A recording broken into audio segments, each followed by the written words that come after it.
Ladies and gentlemen, good morning and a very, very warm welcome to day 2 of WCEF 2022. I'm Nozi Poshabalala. And bonjour, Mwaramutse. My name is Tanya Habimana. Now, I'm going to ask that if you're still upstanding and you're in the main room, I'm going to ask you to kindly please take your seats.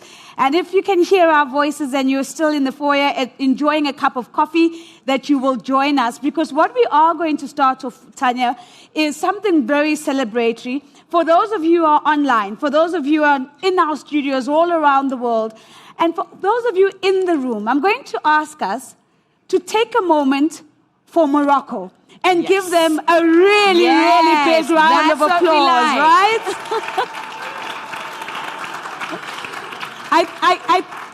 I think if I could ululate, this would be the moment. But what an absolutely special moment for the African continent. Absolutely. And we're wishing them absolutely all of the best. Now, ladies and gentlemen, as we get ready for the second day, Tanya, I want to just kick off with a couple of highlights.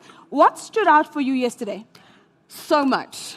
But if I had to, highlight, first one, circular trade. The importance of building strong, accommodative regulatory frameworks to facilitate circular trade, and that circularity is embedded in our African culture. What about you? I think that's a beautiful point. I'm going to pause us for a moment, and I'm going to ask us to please also just pay attention so the acoustics of the room are such that every conversation in the audience, we can hear it.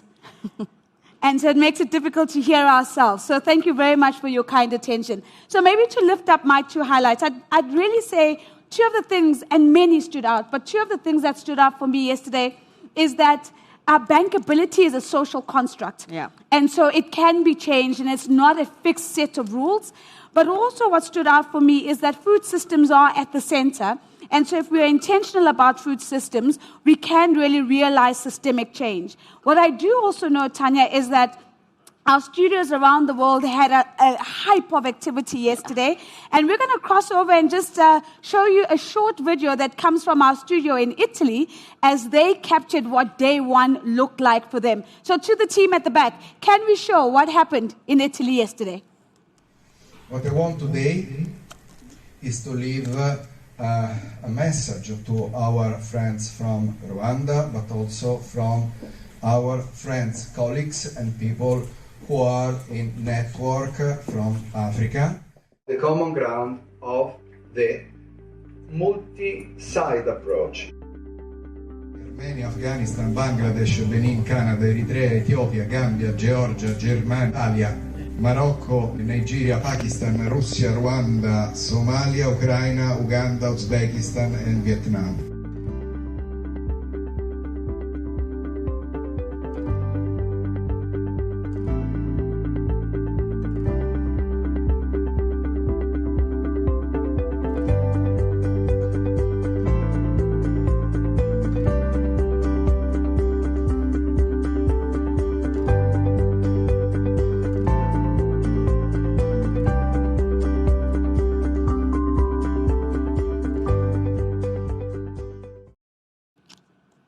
What excitement. And of course, this doesn't end at day 1. We've still got day 2 happening today, where we have all of our studios tuning in. And I just want to remind you, actually, we have our mobile app, WCEF, where you can pose your questions, your remarks, your commentary over to the panelists and the speakers, as well as see the entire lineup that we have planned for today and tomorrow's accelerator sessions.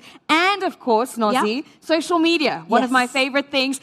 Twitter was off the charts yesterday. Let's make us trend. Let's continue the conversations. Use the hashtag WCEF2022 and make sure that the conversations don't just end here. And that, of course, tees us up for our very first conversation for today, which is all about partnerships for a global circular economy. Ladies and gentlemen, it gives me such great pleasure to introduce our moderator for this session, Amelia Koch, who is a Policy Insights Manager at the Ellen MacArthur Foundation. And she develops policy insights, Tanya, for policymakers, for businesses, for universities, and so is just the perfectly placed person to lead the next conversation. Ladies and gentlemen, let's give her a big round of applause, please.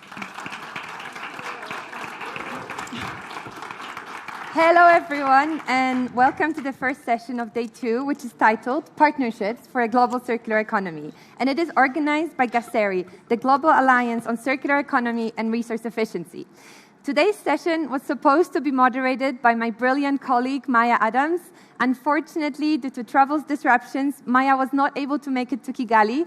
I was asked to step in, so please, I'm asking for your kindness and understanding if the session doesn't go as smoothly and as perfectly as it would have if Maya was here. The session will focus on partnerships and collaboration for a global circular economy. I think the topic of partnerships and collaborating is something that all of us in this room can relate to very intuitively. We would not be here if we were not partnering and collaborating with each other. And we have heard in the really fantastic session yesterday in the morning, session 1 with African entrepreneurs, about the value of collaborating and partnering. You as an individual, as a business, as an organization might not have all the skills, all the expertise, but when we come together, where we share, when we collaborate, this is how we make circular solutions a reality. So in this session, we'll be exploring the topic of collaborating and partnerships through 2 different lenses. We're going to have a first panel where we're going to look at collaboration platforms and how they can facilitate greater regional and global collaboration. And we'll discuss why that is needed to support countries in developing coherent and impactful policies for a just and fair transition. And we'll be learning from the first-hand experience of several prominent collaboration platforms, and that includes the Global Alliance on Circular Economy and Resource Efficiency, the African Circular Economy Alliance, Circular STEP, Regional 3R, and the Circular Economy Forum in Asia and the Pacific. And we'll be learning from them. And in the second panel, we're going to kind of shift gears a little bit, and we're going to focus on the nitty-gritty of public-private partnerships in accelerating the circular transition. Circular economy, I think we often talk about this, it's an innovation agenda. But when we think about innovation, we often focus on business. What innovations can we see in business? But we also need innovations in policy, in how we design, how we implement, and how we enforce policy. And collaboration is an essential trigger for innovation. So that's what we will be exploring in our second conversation. So with no further ado, I would like to welcome our first panel to the stage.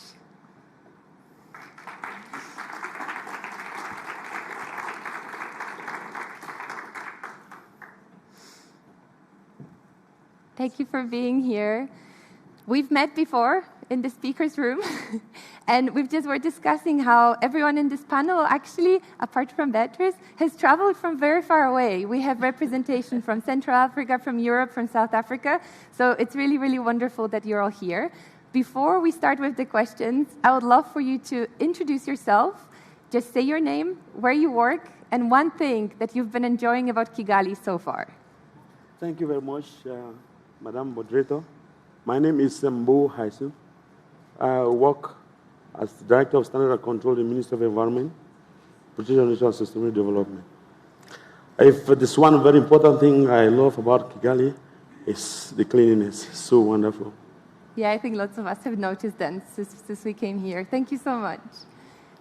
My name is Gaëtan Ducroux. I'm working in the European Commission in Brussels in the department dealing with environmental policies and more specifically on the relations with African countries. And what I really appreciated in Kigali was the number of green spaces that you can see all over that really makes the city breathing, and it's really enjoyable. Thank you. And Beatrice, I know you live in Kigali, but I'm sure you have some favorite things about the city. Well, my name is Beatrice Chiza. I'm the Director General of Environment and Climate Change at the Ministry of Environment. And what I like about Kigali, this is my country. I love all in the country, but most importantly, the decision we took about banning the plastic bag, as we are talking about the circularity now, that is the most insightful thing I like. Amazing. Thank you so much. Yeah. Mr. Hata? Good morning. I'm Hauta Mukwena from South Africa, Chief Director, Chemicals and Waste Policy Specialist, Monitoring Services. Glad to be here and part of the WCEF2022. What I like about Kigali is the cleanliness, the hospitality. So it's one of the leading cities in terms of that. So we really commend Kigali and Rwanda for that, and the leadership by Minister. Thank you. Thank you so much. Yeah, oh my God, that's big me behind that on the screen. So before we start with questions and before we kind of like open up this conversation, I would just like to really kind of frame this conversation in the current context. So the recent years have exposed all of us to the economic turmoil caused by the pandemic and multiple other crises and impact of climate change. And it is clear what we've seen is that instead of pushing the circular economy agenda to the bottom of the list, the current crises actually make it more relevant than ever. And because this is because circular economy holds many of the solutions for these crises. And although the global and regional circular economy alliance are all relatively recent, and maybe we can get a slide up on the screen with when most of the alliances were funded, they've already achieved quite a lot. They've achieved a significant amount. And the alliances played a role in bringing the circular economy into global policy discussions, including at COP27, COP15, the negotiations towards the international legally binding instrument to end plastic pollution, and in multi-stakeholder forum on chemical management. And so in this conversation, with this really, really great panel here on stage, what I would like us to do here together is to explore what is next for global and regional circular economy alliances, and how can we take this collaboration and these amazing coalitions to the next level. So to start with, let us hear from Her Excellency Ms. Maisa Rojas Corradi, Minister of Environment of Chile, who is a member of the Global Alliance on Circular Economy and Resource Efficiency. Can we please have the video from Chile? The Global Alliance for Circular Economy and Resource Efficiency was formed during the process of development of the Chilean Circular Economy Roadmap in 2020. Its creation was a signal that there is a global movement in the direction of just circular economy. GACIRI has the potential to become a global forum where circular economy experiences are exchanged and joint projects are developed. The Alliance can work as a hub where governments work together in topics of interest, such as addressing plastic waste and improving resource efficiency. Having UNEP as the secretariat gives it access to a wealth of experiences that it can leverage to make it work more effective, helping governments around the world to speed up the transition towards a circular economy. Thank you so much. So, as we've heard in this video from Chile, there is a global movement in the direction of a just circular economy transition, and there are more and more stakeholders that actually want to be part of this regional and global alliances. And here with us, we have a representative from Cameroon, Mr. Mbo. And Cameroon is the newest member of the African Circular Economy Alliances, joining about a month ago. So as the newest member of the Alliance, I would like to ask you, how do you hope to leverage this membership to accelerate your circular economy efforts to the transition to circular economy at the national level? Thank you very much, Madam. On behalf of the Ministry of Environment and on behalf of the Minister Delegate, who was supposed to be here in person, he actually extends his excuses for not being with us today. And on doing so, he gave us a statement to be presented to you all. And I want to present a statement as is.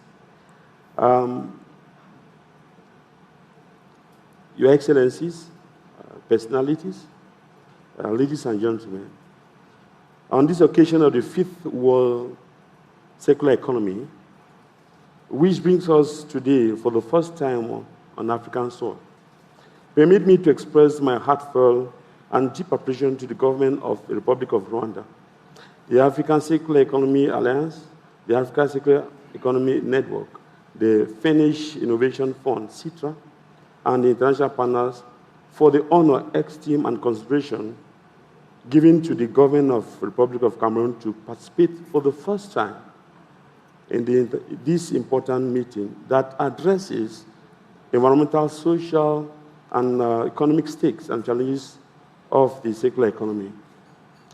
On this happy occasion that brings us together, I would like to express my country's gratitude to the co-chairs of the African Circular Economy Alliance, to the leaders of the African Circular Economy, as well as all the stakeholders who enable Cameroon to adhere to the African Circular Economy Alliance. As you know, without laying emphasis on the importance and interest that the circular economy represents for sustainable development in our state, I have the honor to inform you that Cameroon committed itself in favor of circular economy since 2016 by organizing the first ever national forum.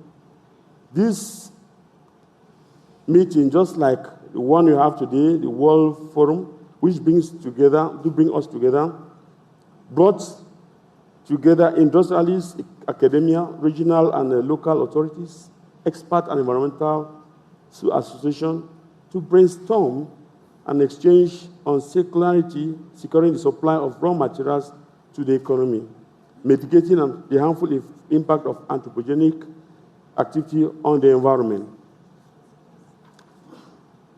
and industrializing of Cameroon with a clean basis, as well as stimulating competitiveness within domestic companies.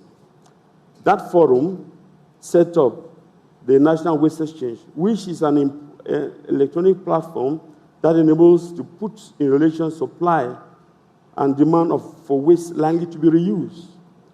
This pilot testing process of this exchange framework between buyers and sellers of raw material is completely over.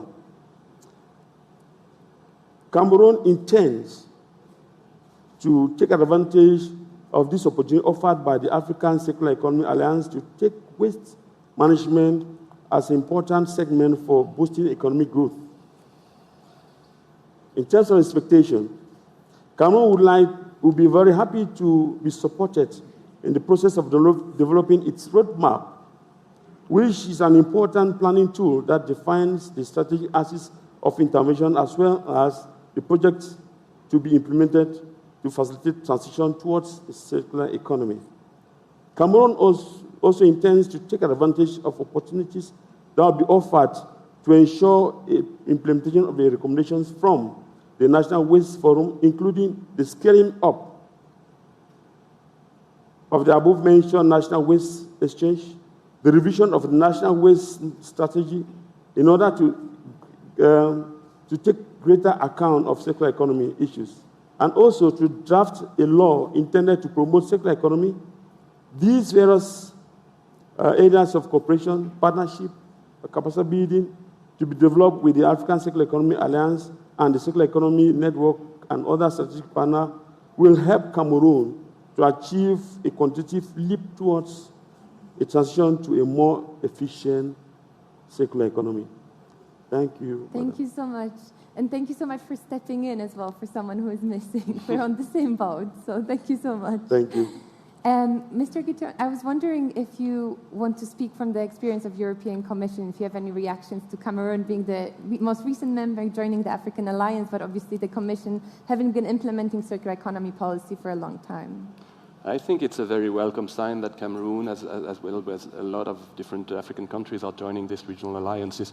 We can really see in the past 2-3 years this new momentum of new African interest into the circular economy, be it in the context of the African Ministerial Conference on the Environment, in the African Union side, in the multilateral settings also, and it's really welcome. And I think the point that Mr. Mbo mentioned in the first steps that Cameroon has already taken in terms of waste management, and I think the joining of the alliance can really help in bringing also a more holistic approach to the circular economy, in looking at the whole life cycle and bringing a more strategic approach to circular economy. So yeah, the African Circular Economy Alliance is a very useful platform, and we have joined it as a Commission as a strategic partner, and it's very welcome.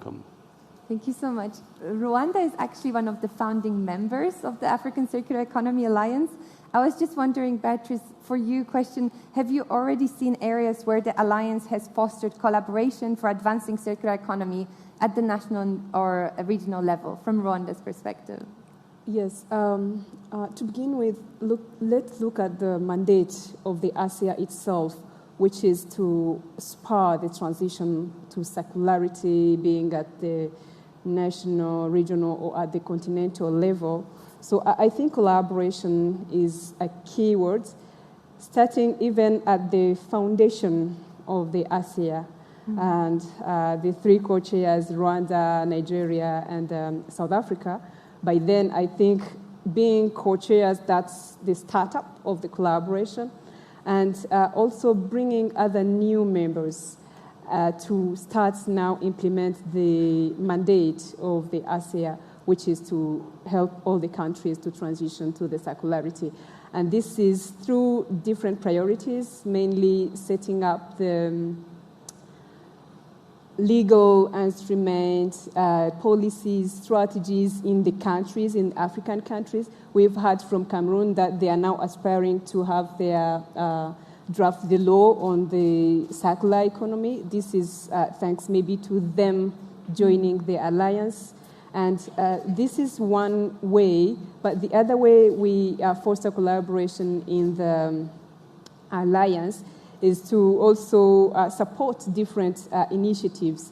And by this, allow me to highlight the 5 initiatives that the ASEA came up with to support mainly 5 industries that offer immediate opportunity for circularity and job creation, and eventually the arising the GDPs of the country, the economies of the country.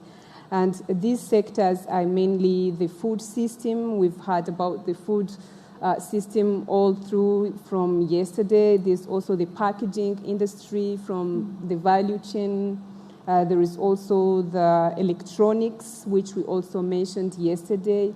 There is also the fashion and the textile and built environment, as we've also heard yesterday from the South African gentleman talked about the hustlenomic. I like that name, the hustlenomic, of them hustling to really build the environment, the circularity about the built environment. So those are the key areas where we foster collaboration, not only in the alliance, but also we are really seeking to bring on all the African members.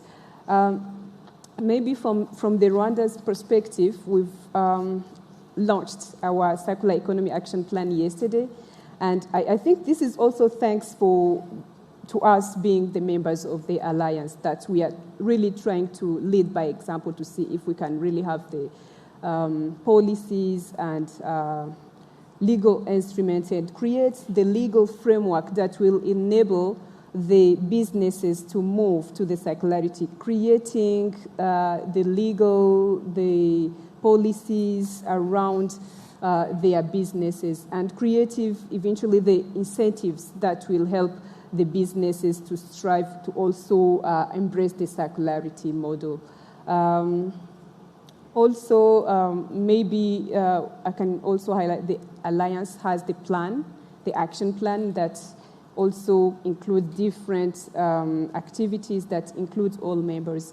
And by collaboration, maybe I can take this advantage to also call all the alliance members, the African countries to join the alliance to foster that collaboration. And we can come back to that later as well, the conversation about what's next for the alliance. And Kauta, for you from South Africa perspective, you obviously, of course, part of the alliance as well. Do you have any examples where you've seen being part of the alliance, the collaboration platform that it offers, offering any opportunities in South Africa? Thank you very much, Program Director. I must say that the establishment of African Circular Economy Alliance itself, it was based on the recognition of the similarities that are there in terms of best practices in circular economy and the need for such best practices to be formalized under one roof, which is the ASEA. So hence, it presents the members with a lot of opportunities for learning from each other, and at the same time seeing the transition to circular economy that is in line with the best practices as well as initiatives that have been taking place in the different and respective countries.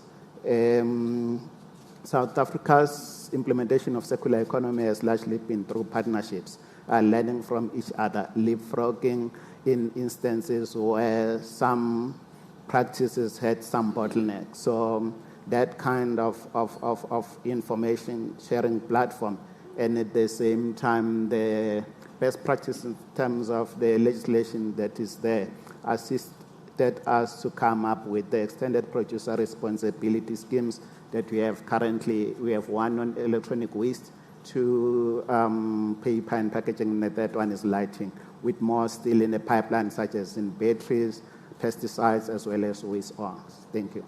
Thank you so much. So let's now hear about the experiences from another region, Circular Step, which is a stakeholder engagement platform launched earlier this year. And the platform unites governments and private sector and other actors from all 56 member states, from Eastern and Western Europe, the Balkans, the Caucasus, Central Asia, US, and Canada. So we're joined by Mr. Dilshad Sharifi, Head of International Economic Department, Ministry of Economic Development and Trade of the Republic of Tajikistan. Excellencies, distinguished delegates, ladies and gentlemen, I am very pleased to join you today from Dushanbe, the capital of Tajikistan, on behalf of the Ministry of Economic Development and Trade of the Republic of Tajikistan. Like Rwanda, where the 2022 World Circular Economy Forum is taking place, Tajikistan is a landlocked developing country. Tajikistan is located in Central Asia, right on the famous ancient Silk Road. We're a quite mountainous country with the famous Pamir LA Mountains, but also many valleys in south and southwest part of the country. How to best manage our precious natural resources as we are promoting the development of the Tajik economy is an important challenge for us in the Ministry of Economic Development and Trade. The circular economy is a relatively new concept for the Republic of Tajikistan, but its principles are built into core national legislation.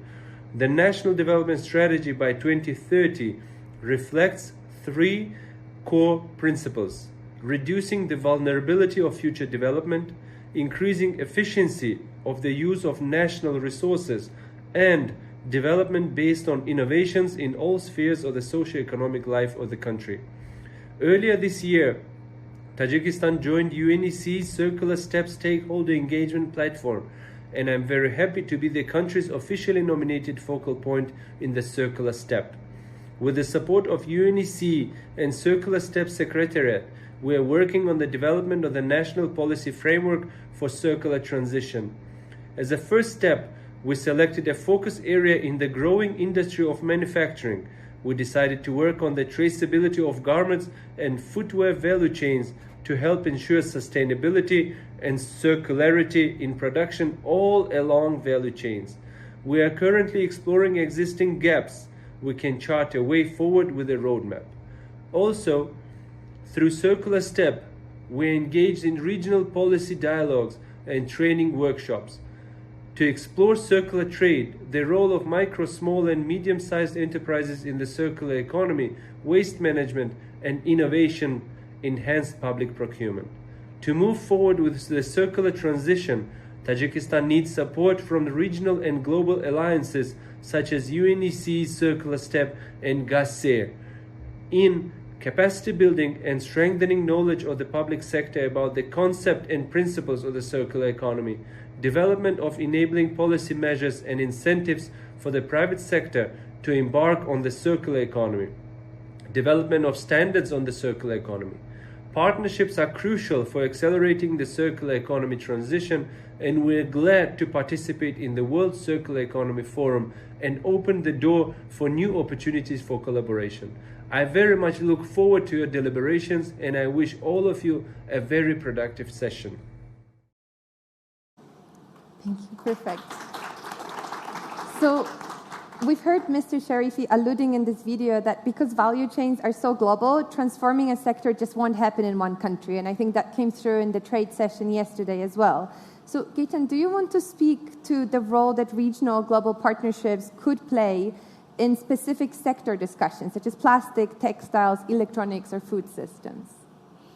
Yes, I mean, the sectors you've mentioned are, from the European side, a few of the key sectors that have been identified as part of the Circular Economy Action Plan, which is the main European footprint in order to turn the European economy into a more circular. And there has been a lot of legislative, I mean, Beatrice was talking about all these policies, and the Commission is a regulatory body, and a lot of work has been going on in the past years on these sectors through the Sustainable Product Initiative that aims at making products more sustainable on the EU market.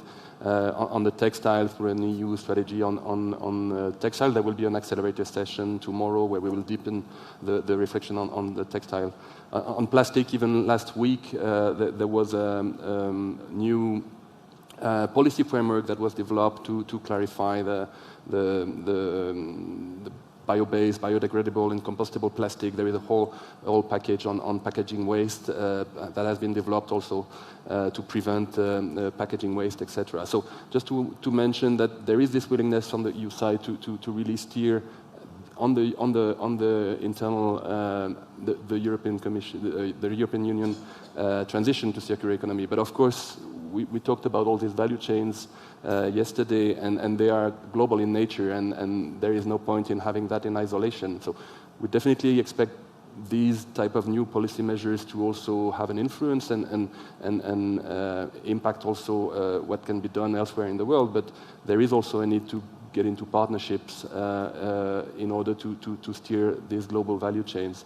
And this is where the global and regional platforms are very useful ones. I mean, the Global Alliance that you were mentioning is one that was created 2 years ago with the Commission, with UNEP and UNIDO, and it's now starting to deliver I think, influence into the global policy making. This was one of the main purposes of the alliance, but we can see that it has contributed to put the circular economy agenda in the multilateral agenda, in the different multilateral environment agreements, in the G20 context also. So this partnership has delivered there. At the regional level, the Commission has joined the African Circular Economy Alliance, the Latin American and Caribbean Coalition also, and we really see that as a useful platforms for pushing, for promoting this ministerial exchanges on the policy sectors. And we can see that the alliance, Beatrice mentioned it, has identified quite similar sectors as the one that have been identified on the European side. So there is a lot of scope for more interaction there and more work at sectoral level also. And of course, we're working also in partnership at national level through different policy dialogues. I was with Kauta recently in a bilateral forum between EU and South Africa to discuss. So all these different levels, I think, are complementary and necessary. Through sector works, if you take the textile one, there have been work going on in the Global Alliance to bring together industry at the global level. There is a working group that is established under the African Alliance to work on this topic. There are work also at national levels through projects we're funding also in a range of different countries. So we really see these different alliances and platforms as complementary and bringing added value at each of their level. And the Commission, being part of all of those, is really willing to engage and to act as a bridge builder to connect the work of these different ones. Thank you so much. And Houta, South Africa is the chair of the Africa Circular Economy Alliance Built Environment Working Group. I think we've heard about built environments as an important topic and the importance of cities yesterday in the session. So I just wanted to ask you, how do you think regional or global alliances could play a role in circular economy policy development, specifically for the built environment? For built environment, there's many opportunities that are there that are being showcased through the regional alliances, but most importantly, the reinforcement of those best practices by the research that is taking place at global level through the initiatives or the alliance such as the Global Alliance on Resource Efficiency and Circular Economy becomes quite critical. We have at policy level indication and guidance through our president in terms of the establishment of the smart cities. The notion of smart cities also revolves around resource efficiency as well as circularity or circular economy. So hence the built environment space have grown quite significantly in as far as that is concerned, largely from waste material reuse point of view. In, for instance, instances where in the construction of a new building, you'd find examples of material that is crushed on site and reused in the construction of the new building, as opposed to bringing in material from outside. Similarly, on the roads and infrastructure point of view, you find similar examples as well, where you find that during excavation of the old that is being fixed, the same material is crushed on site and reused. There's many more opportunities of building material from waste, for instance, which we are encouraging through our national waste management strategy. Thank you. Thank you so much, and thank you for making that connection to the need for more research in this space as well. I think we've heard yesterday from the presentation from Footprints Africa as well, we know a lot and we're collecting more research and insights and case studies, but there is so much more that needs to be looked at and kind of like evidence in order for policymakers to be able to make these decisions more easily. Thank you so much for that. So we're slowly nearing the end of this conversation. So I just wanted to ask you, Beatrice, to turn to this forward-looking space. What is next for the alliances? What else do we want to do? And so specifically, what are the plans for the African Circular Economy Alliance? What is the alliance planning to achieve in the future? Well, the wish would be to have all the African nations transitioning to the circularity. But specifically now, for the moment, what we want is to first encourage all the African countries to join the alliance so that we can really foster the South-South cooperation and the knowledge sharing, technology transfer among the African countries. But also we have this annual action plan for the alliance that highlights really different activities that we have to undertake from now to next year. And most importantly, most activities that are there are on the development of the legal framework that enable the implementation of the circularity among the alliance members. But also we have the plan to mobilize funds to help us to really implement the key priorities that we have, mainly in those 5 areas I mentioned earlier. And in this, I can say that there is this African Circular Alliance Circular Economy Facility that is there, will help us, but we also need more finances to keep on moving and implementing the circularity in the alliance members and Africa in general. Thank you so much. And for you, question, Hauta, so from the perspective of the GACERI, so the Global Alliance, going forward, what are the plans for GACERI? There is a detailed plan informed by the concept document that we have worked on for 2023. But I must say the excellent piece of work that has happened so far, such as in areas of circular economy and biodiversity, which was showcased at the WCEF plus climate, is very important piece of research and resource efficiency areas that we need to strengthen collaboration and work on, as opposed to mainly the circular economy part. But most importantly, the streamlining of the work that is happening in the regional alliances. So at global level, we need that kind of coordination mechanism, which can only happen through GACERI. And there is room for a lot of work still to be done and improvement in the areas that are aligned and also identified in the, for instance, the 5 big bets, because the GACERI enables regional alliance collaboration and partnership, but at the same time, the discussions at any global forum that are there, which include the policy aspects as well, because of the participation of member states at high level. Thank you. Thank you so much. So in closing this dialogue and transitioning to our next conversation, we're going to hear remarks from His Excellency Mr. Tran Hong Ha, Minister of Natural Resources and Environment of Vietnam. But before we do, I would like to thank you all the panelists who've joined me in this conversation today. Thank you so much.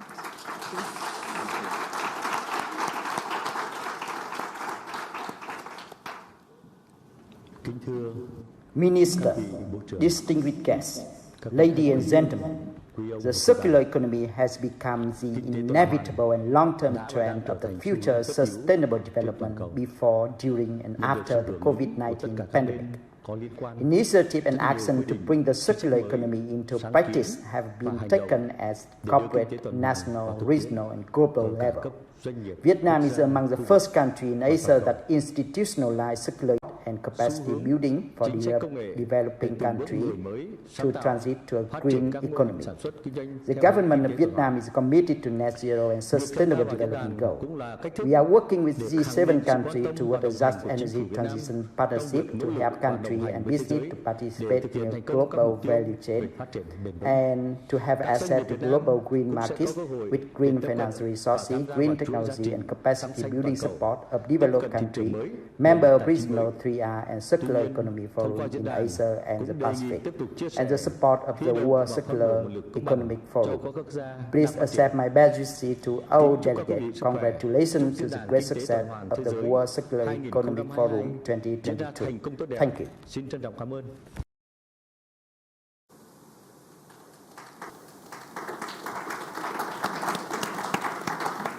So, as we've heard from Vietnam, there are cultural, technical, financial barriers that require the individual commitment of each country and collective actions at national, regional, and global levels. And in this context, public-private partnerships can be instrumental in developing tailored solutions which address challenges locally, as barriers to circular economy can vary from one country to another. And we've seen that the majority of circular economy action in Africa, we've seen that in the conversations that we've listened to yesterday, are led by private enterprises with limited government support. However, that is changing. More governments are getting engaged with the concept of circular economy. As we've seen in the panel discussion we've just had now, more countries are joining the African Circular Economy Alliance, and more countries are experimenting and thinking about how do we implement policies for circular economy that are actually effective and coherent, considering the impacts of that internationally and the impacts of that on trade, as we've heard in the conversation yesterday. So as this happens, it is important that governments work out exactly how to support and invest in circular businesses to help them grow and thrive. And with this in mind, I'm happy to introduce Karin Boomsma, Project Director of Sustainable Inclusive Businesses of the Kenyan Plastic Pact, Ramona Liberov, Executive Director of the Platform for Accelerating the Circular Economy, and Israel Olagunju from Hickley Group Nigeria. Welcome to all of you. So happy to have you here. It's great to have all of you because you all bring really varied experiences to this conversation. How do public-private collaboration actually happen? It is a buzzword. It's a term that we hear a lot. We need private-public collaboration, and everyone knows that that's the right thing to do. But what does that actually mean? Like, what does that look like in practice? So, Karin, I would love to start with you and to ask you, so you are part of the Kenyan Plastic Pact, which requires significant level of collaboration. For those of you who are not familiar with the pact, it brings together multiple stakeholders. It includes business, recyclers, plastic producers, government, and informal waste sector. So it's really lots of varied stakeholders who bring very different objectives and very different priorities. So Karin, from your experience with the pact, could you give us some insight on how businesses and the public sector work together on a common goal? Yes, thank you very much. I'm very happy to be here. From my insight, I want to stress that we have seen a big shift over the last 5 years, I would say, where we started to have conversations like we should work together and we have to partner, but there was no true working together. It was not a co-creation. And I think that has really changed. And what I see from my experience in Kenya, we can now safely say that the government and so the public and private sector know that without each other, we can't make the progress and we can't make the change that we all need. So we've seen that shift, and it's really great actually to be able to sit around the table and to design collectively solutions that work for everyone. So especially in Kenya, the public sector is the enabler in terms of policies and regulations, but we know that they don't have all the ability to do the implementation. So for a lot of the implementation of policies and strategies in Kenya, we need the private sector to drive that. and to actually facilitate the infrastructure for it. So one of the examples that we are now working on is the Kenyan Plastic Pact. So we're the second pact in Africa. It's not the only thing we're doing under CAPSA and the Sustainable and Inclusive Business, but the second one, or that's actually the first one in Africa, is in South Africa. And so my brothers and sisters in South Africa having the pact initiated as well. The structure is, as what you said, very multi-stakeholder. So we have not only one type of business, so there's brand owners, there is producers, manufacturers, recyclers, collectors, hospitality industry, retailers, and they have names as well. And I was also asked to be very practical about how it actually works. So we do have, for instance, Bitco, which is how they produce oil and what you find in retail. So they are the small Unilever of Kenya, but they're not so small. They're actually regionally very big. The Coca-Cola, Biofoods, we have Seal Africa, plastic producer, Base Titanium, which is actually mining company, cement companies even, joining all the pact to have a voice on how to drive a common vision for circular economy for plastics. And we do have also the recyclers on board, so Mr. Green, Taka Taka Solutions, the Association for Waste Pickers, Association of Waste Recyclers, and they're all there to bring their insights on the table. Because if we design solutions and we rethink how we manage our material streams, I would say, because we want to stay away from it becoming waste, we all have something to bring to the table, and it has to be embraced by every player in the field. The whole system needs to change. So if you have a solution that doesn't work for the recycler, it's not going to be sustainable. So on that, the Plastic Pact works very structural. We have 4 targets that we drive towards.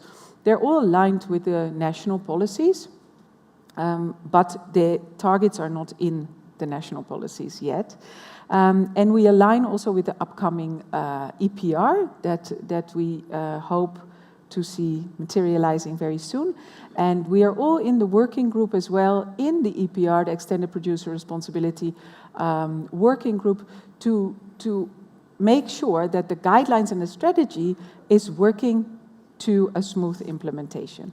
So for us, the targets are that we eliminate all unnecessary and problematic plastic. And together with the Plastic Pact members and supporters, we say, okay, we don't do that randomly. It's based on the single-use plastic ban we have on restricted areas and some items and materials in Kenya already. But we need to know, why do we consider it problematic and unnecessary? And with a set of criteria, we define the first list to phase out problematic and unnecessary plastics.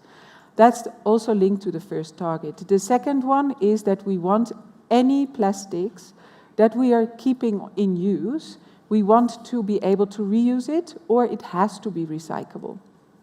Because otherwise we are still having problematic plastics in the environment. And for that we are now, with the working group, designing guidelines for recyclability. Because we have to also understand then what makes a product, a polymer, an item recyclable. And if you have uniformity on what you use, you can also create value. And this will allow collectors and recyclers to improve their recycle environment. And that ties into the third target, where we say for Kenya, we set a target of 40% should be recycled. So out of what is recyclable, how much is actually being recycled? And we set that, and that's based on our context, where we're coming from, our baseline. We estimate that we recycle 9% of plastics. So we want to increase that towards 2030 to 40%. And then we have a last target, which is actually the full circle of what we want to really drive, is that 15% of recycled content should come back into the same packaging that we're using it for, so that we stop driving the demand for virgin materials for this use. So that's how it works. And we literally sit together in working groups looking at what is the criteria. Why is this a problematic plastic? Does it disrupt our recycling system? We might be able to recycle it in the future, but do we really want to recycle this in the future? Do we want to deal with this material stream? What is unnecessary? Do we need to package a broccoli 3 times and then you come home and you dispose it straight away? It makes me feel embarrassed because I just wanted the broccoli. And it was not long ago that you just picked up the broccoli, but now it has a whole home that you have to get rid of. And we see that within this, we see that there's still a need for proper communication on what we do, which role everyone is playing. So for partnerships to work, I think it needs to be very clear that everyone has different stakes, but they all drive towards the same vision. And every stake is important because collectively we will make that change work for everyone. So it needs to be clear where we support each other. I think we have to really understand that there's so much work to do, that competition is a very funny word in this space. I think we need to join forces wherever we can, and we see that happening. And we see that also within the business space. So also the partnership of the variation of businesses is quite unique. It's not only the brand owners or only the producers that come together. It's everyone to make each other understand what the needs are and where the possibilities are. And I think I really want to appreciate all the initiatives like the Plastic Pact, the Ellen MacArthur Foundation, but also the World Economic Forum. They dive also, we have done a research on plastic and trade in South Africa that were spoken on yesterday. And all those insights on the context of a country help us to see what we can do regionally and then bring that to a continental level. And I think there's a lot of space for Africa. So I really want to encourage everyone to seek that Africa for Africa spirit. Thank you so much, Karen, and thank you so much for even in this short kind of intervention, you showed how complicated actually public-private partnerships are. It seems like an easy word, it seems like a straightforward thing, but when you bring all these different people together who have different goals, it requires not only so much time, but just so much, as we heard yesterday, I think empathy and kindness and patience to make that work. So thank you for explaining how this ecosystem works in the context of Kenya Plastic Pacts. Israel, we know that Hinckley is one of the partners of the Global Environment Facility.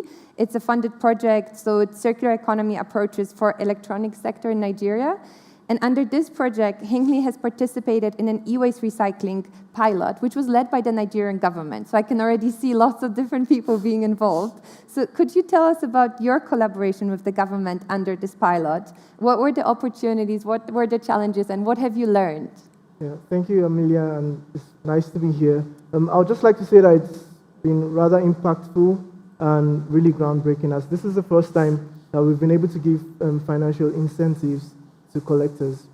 Hinckley has always advocated for an EPR system, and as far back as 2011, and we were able to facilitate a workshop, an EPR workshop, with all the stakeholders involved. Now, the picture is, according to studies, 250,000 tons of electronic waste is being produced in Nigeria. That is what you get from the studies, but that is not even the real picture. The real picture it is much more than that, because there are places where the studies can't actually cover. And another reality is that in Nigeria, you only have 2 recognized formal recyclers, as is recognized by the Nigerian government. And the first is my company, Hinckley Waste Recycling, and the second is ITERA. And for Hinckley, we only process about 500 tons of electronic waste per year. And the same can be said for ITERA. And that brings us to a combined tonnage of 1,000 tons out of 250,000 tons that the reports say, which doesn't even cover everything that we have in Nigeria. Now, what happens to the remaining 99% of electronic waste?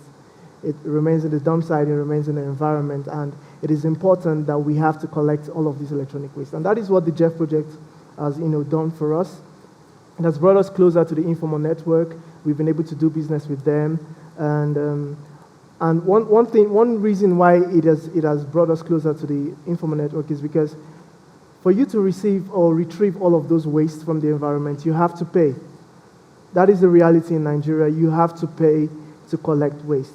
It is absurd, but that is what happens. A lot of people sit on tons of waste and they expect you to bring money to actually collect them. So as a formal recycler in Nigeria, you have to have money to do business with them. And that is what the JEF project has done for us. It has also connected us with about 30 different collectors, which they formalized. The Nigerian government formalized them and recognized them. And we are able to do business. We just tell them what we want, or they collect and then they bring to us.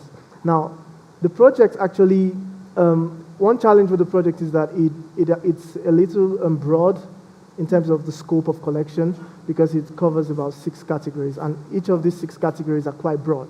I will just mention them off the top of my head. You have the cooling systems, the screens, lamps, small IT equipment, large IT equipment. And when you say large IT equipment, what are you talking about?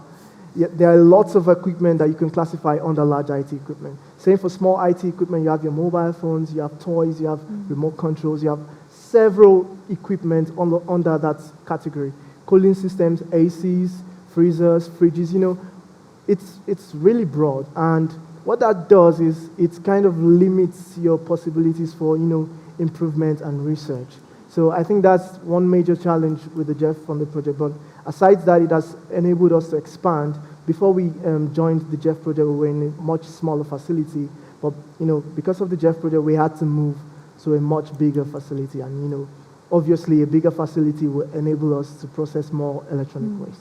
So that is it from the JEF project. Thank you. Thank you so much. And I just have a quick follow-up question for you. So you're also piloting a project of the Prevent Alliance on e-waste compensation as a novel financing mechanism. So could you tell us about this role of, the role of this pilot and the Prevent network in scaling up the business model? I think you've mentioned this financing model already, but if you could tell us a little bit more about it, it's really interesting. Yeah, so the Econ project, compared to the JEF project, the Econ project just focuses on 2 fractions: screens, that is flat panel screens, and lithium-ion batteries. And this actually makes it really successful, because then we get to actually dive deep into the equipment and see, okay, what can be done? How can this be best recycled? How can it be best dismantled? What can be done with the fractions that you get out of it? And then we did a lot of extended studies. And, the working on the Prevent actually enabled us to have a partnership with our collaborators. And we had really good technical support from people like CTL, we have some of them in the room here, and OCO Institute. They gave us all the scientific details that, okay, you have ABS and HIPS as the plastic polymers in TV screens and monitors. That is actually what helped us with the Econ project. And another thing is we were able to collaborate with Stradev and a collector in Nigeria, Verd Impacto. And that actually helped facilitate, the project. It made it run really smoothly.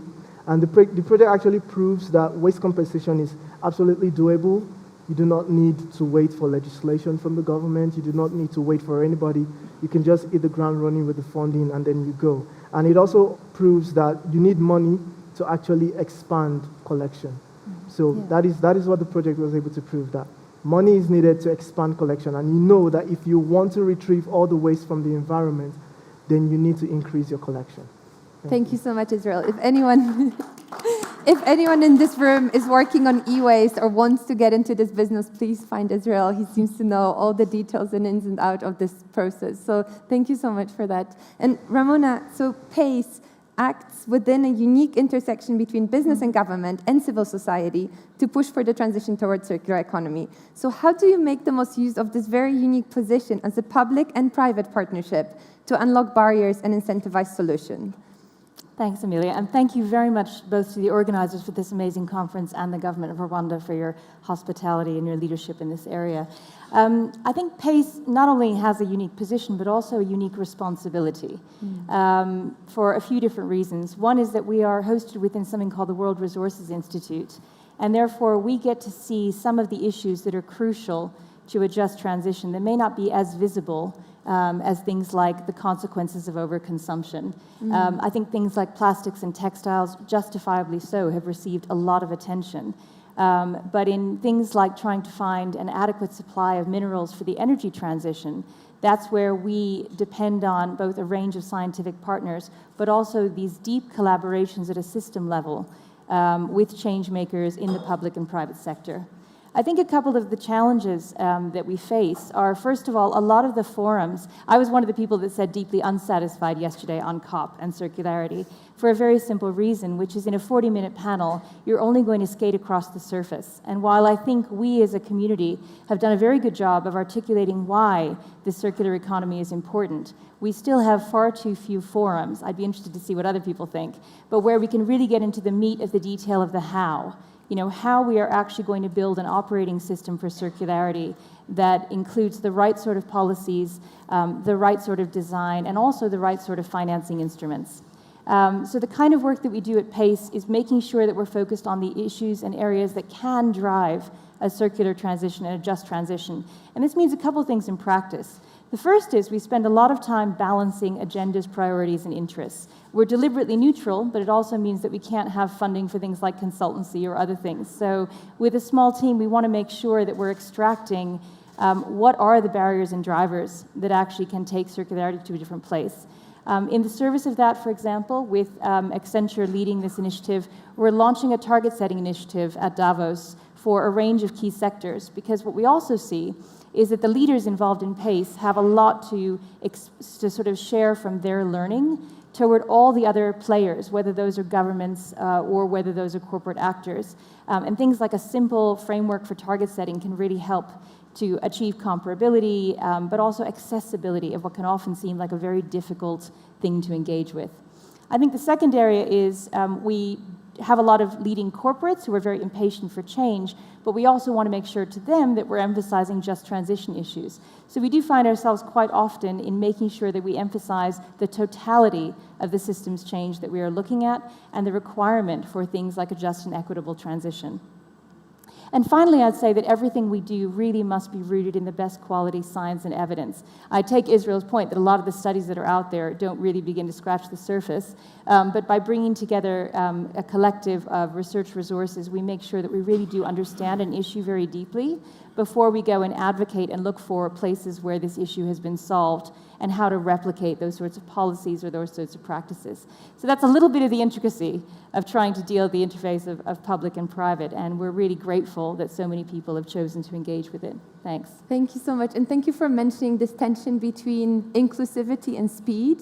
It's a topic that some of us already here have been discussing, and I think something that many of us are thinking about. You want to bring as many people with you on the journey as possible, but we also feel the urgency of the current moment. So these two, sit in opposition, and there's a lot of conversation and dialogue and partnership to happen to bring them together. So thank you so much for your time and for your insights. I would also like to thank the government of Rwanda, CITRA, the European Commission, the African Development Bank, and the Ellen MacArthur Foundation for making this conversation happen and for bringing us together.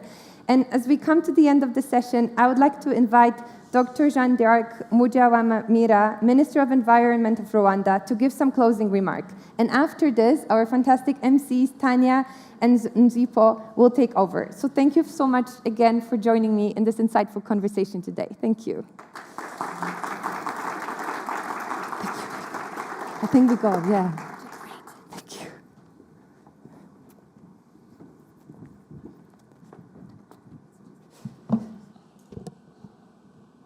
Thank you very much. I think our panelists may be given a round of applause.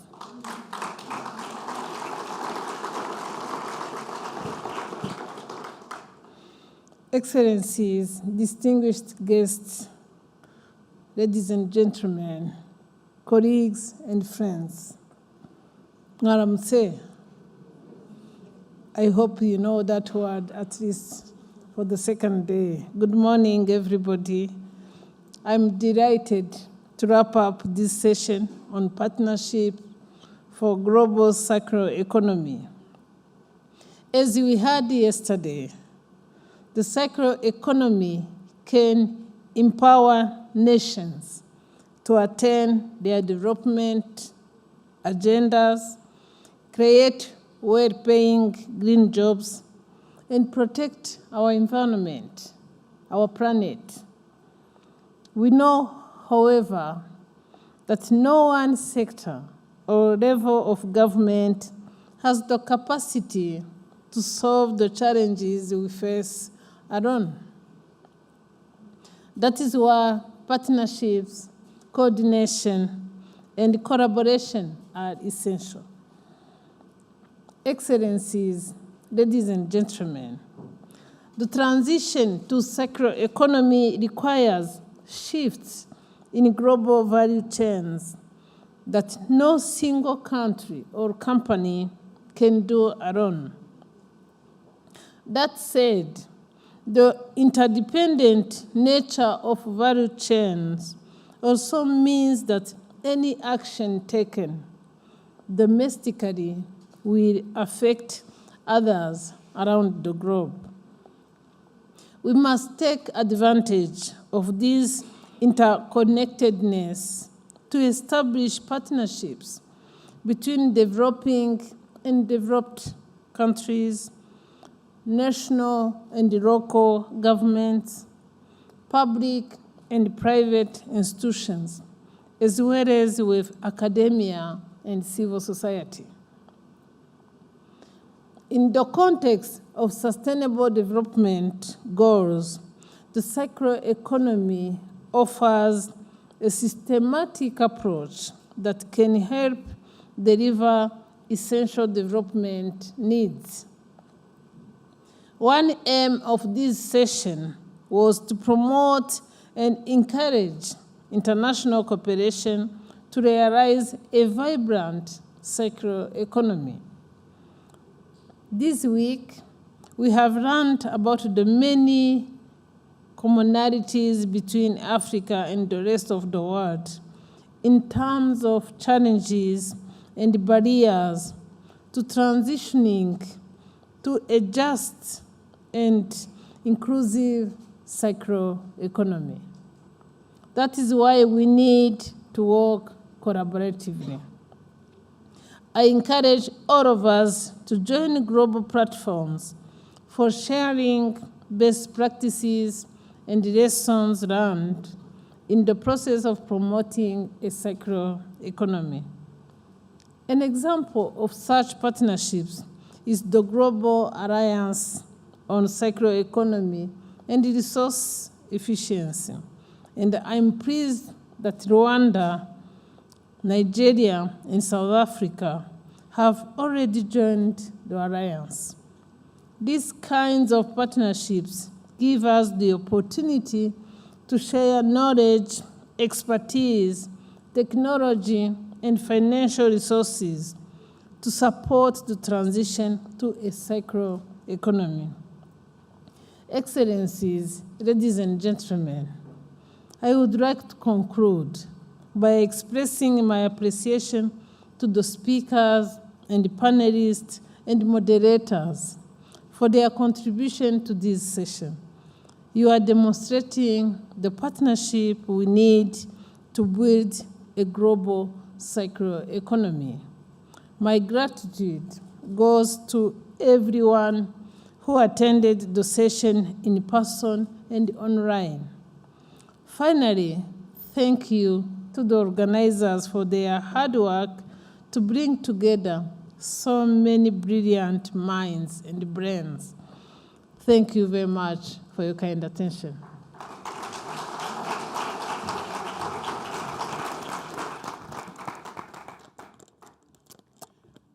Ladies and gentlemen, it's a very big thank you to Her Excellency Minister Wajawa Maria. Let's give her a final round of applause, please. And And to Emilia, who was very nervous coming up on stage and did an excellent job. Let's give her a round of applause, please.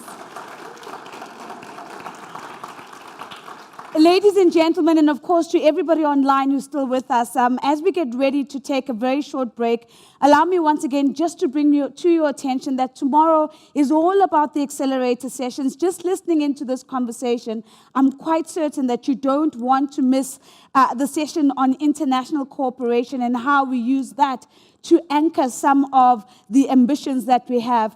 Walking out of this conversation, the clarity that comes from the tension of how do we ensure that we're both inclusive but also moving at speed is one of the complexities that we really need to really delve into. For now, we're going to take a short break.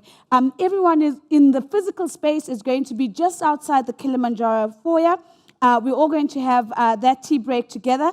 I am going to ask that we are back in the room at 11 a.m. sharp. And of course, to all of you online, an invitation to you to please grab a cup of coffee, grab a cup of tea or a glass of water, and be back with us online at 11 a.m. When we come back, the session that we're going to be focusing on is catalyzing private finance for circularity in Africa. So we're really getting to get to the rubber to hit the road as we focus on finance at 11 a.m. I'll see you then.